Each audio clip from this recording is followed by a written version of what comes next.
Hello friends, మనం మహాభారతం శ్రీపర్వంలో భాగంగా కురుక్షేత్ర సంగ్రామంలో కుమారులు కోల్పోయి కుమిలిపోతున్న ధృతరాష్ట్ర మహారాజును విదురులు వారు ఏ విధంగా ఓదార్చారో తెలుసుకుందాం.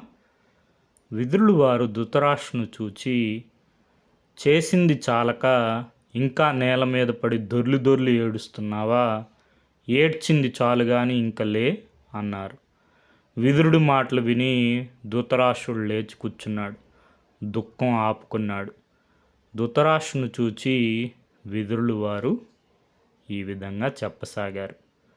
ధృతరాష్ట్ర మహారాజా, పెరగడం విరగడం కొరకే. కొత్త కొత్త రుచుల కోసం అరులు చాస్తే అసలు రుచే పోతుంది. పుట్టిన ప్రతి మనిషి చావక తప్పదు. ఎంత దగ్గరైతే అంత దూరం అవుతారు. ఇది ప్రకృతి సహజం. దీనిని తప్పించుకోవడం ఎవరి తరమూ కాదు. యమధర్మరాజు తన పాశముతో మనుషులు ప్రాణములు తీయినప్పుడు వీడు ధనికుడా పేదవాడా, మహారాజా, సూర్యుడా పిరికివాడా అని చూడడు.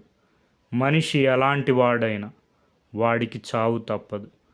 ఒక్క యుద్ధం చేస్తేనే మనిషి చస్తాడా?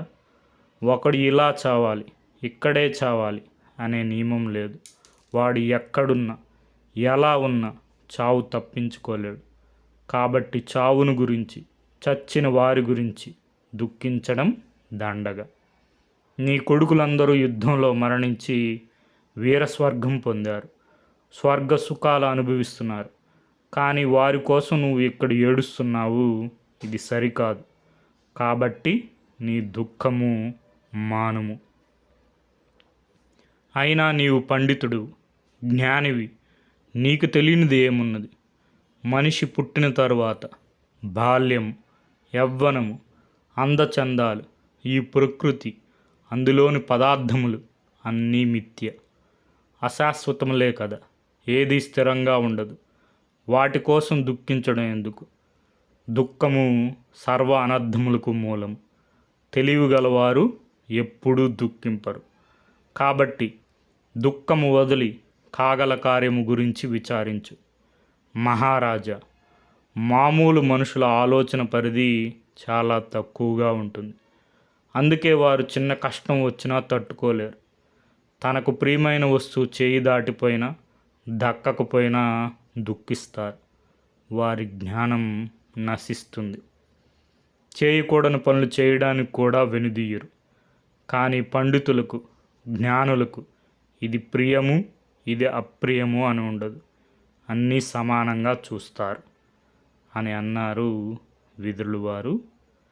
విదురుని మాటలు విన్న ధృతరాష్ట్రుడు దుఃఖించడం మానారు. ఇది మనకి మహాభారతం శ్రీపర్వం ప్రథమ ఆశ్వాసంలో ఉంటుంది.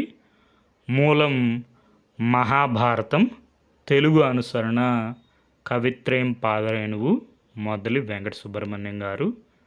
Okay friends, thank you for watching.